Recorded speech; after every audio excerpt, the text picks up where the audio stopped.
Bismillahirrahmanirrahim. Assalamualaikum warahmatullahi wabarakatuh.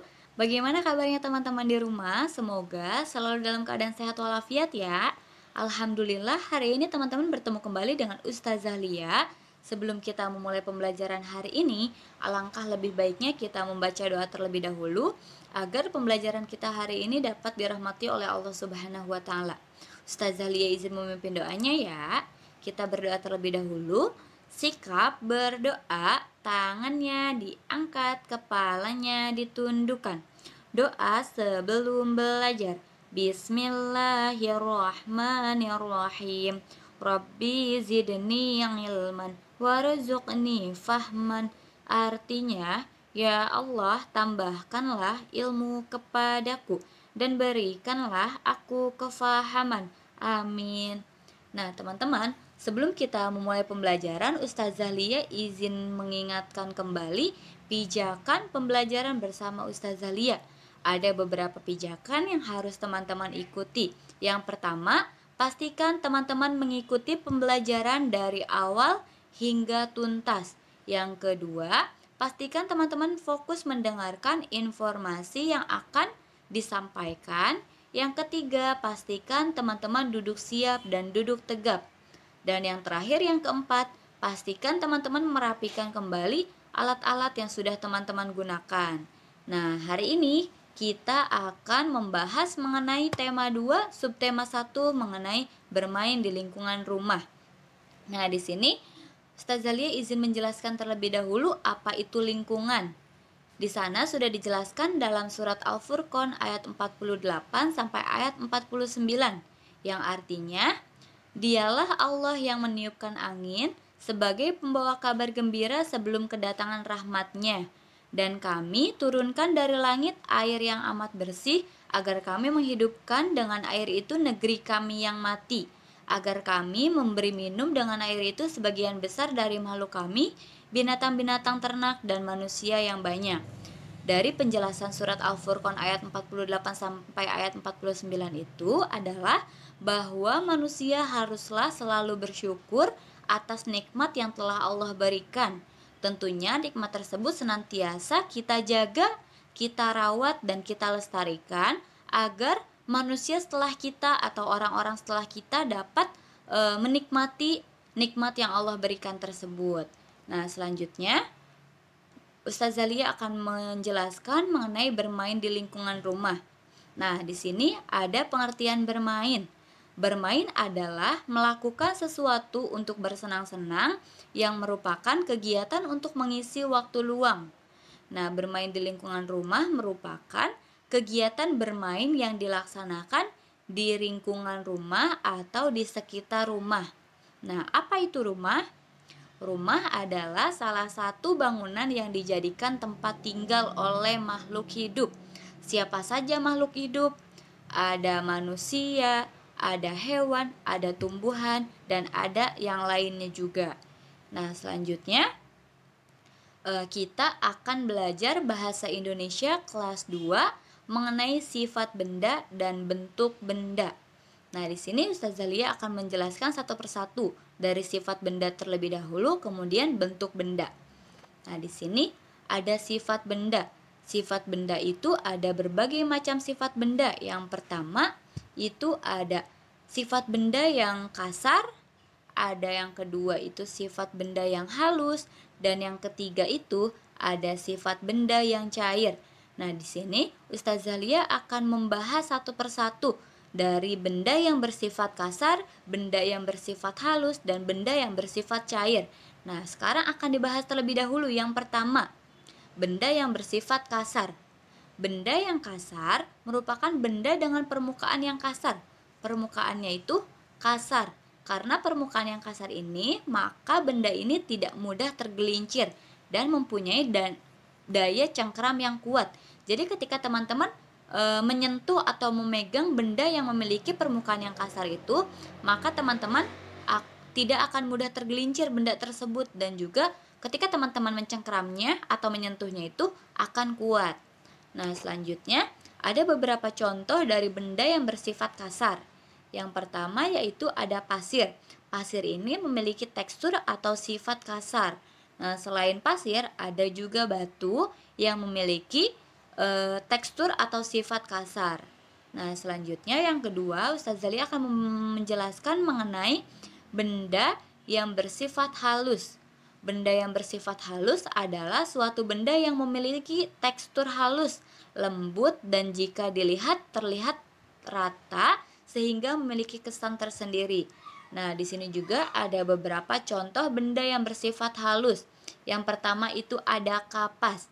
Kapas ini memiliki sifat halus atau tekstur halus. Ketika teman-teman menyentuhnya itu akan lembut. Nah, selain itu juga ada lantai. Lantai juga memiliki sifat yang halus. Coba teman-teman sekarang boleh menyentuh lantai teman-teman. Apa yang teman-teman rasakan? Ya, benar, pasti merasa halus. Nah, selanjutnya yang ketiga itu ada benda yang bersifat atau bertekstur cair. Nah, benda yang cair ini adalah suatu benda yang berbentuk cair yang mempunyai sifat mengalir dan juga basah. Nah, ada beberapa contohnya. Nah, contoh benda yang bersifat cair itu yang pertama ada apa itu ya gambarnya ya? Ada madu. Madu ini bersifat cair. Nah, selain madu, ada juga kecap yang memiliki sifat cair. Nah, selanjutnya di sini akan menjelaskan mengenai bentuk benda. Nah, bentuk benda itu ada dua. Yang pertama itu adalah benda yang tetap.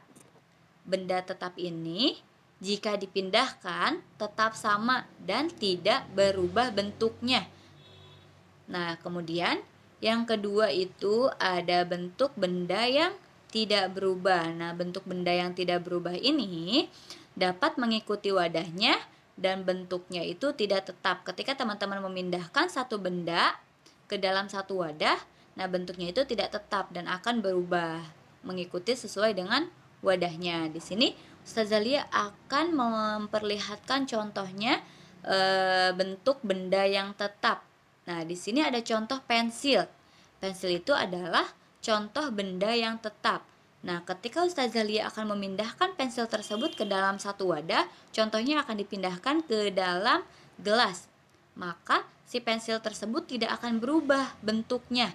Dia akan sama dan tetap memiliki bentuk yang panjang. Nah, selanjutnya Ustaz Zalia pindahkan kembali ke dalam satu wadah atau kotak pensil atau tempat pensil. Nah, ketika dipindahkan ke tempat pensil, si pensil tersebut apakah berubah bentuknya sesuai tempatnya? Tidak. Nah, pensil tersebut tetap memiliki bentuknya tersendiri yaitu panjang. Nah, selanjutnya Ustaz Zalia contohkan bentuk benda yang berubah. Contohnya itu ada air. Nah, ketika air dipindahkan ke dalam satu wadah, apakah air itu akan berubah bentuk? Ya, betul. Di sini akan dicontohkan air akan dipindahkan ke dalam satu wadah gelas. Nah, ketika air itu dimasukkan ke dalam gelas, maka air itu berubah bentuknya mengikuti wadahnya tersebut. Si airnya mengikuti wadah gelasnya. Lalu kita pindahkan kembali air tersebut ke dalam mangkuk. Nah, ketika air dipindahkan ke dalam mangkuk, maka bentuknya pun berubah lagi mengikuti wadahnya atau mengikuti mangkuk tersebut. Nah, setelah itu Ustaz Zalia akan menjelaskan proyek kita hari ini. Di sana sudah ada instruksi atau perintah yang pertama yaitu mengamati benda yang ada di rumah. Nah, silahkan teman-teman amati benda-benda yang ada di sekitar rumah teman-teman.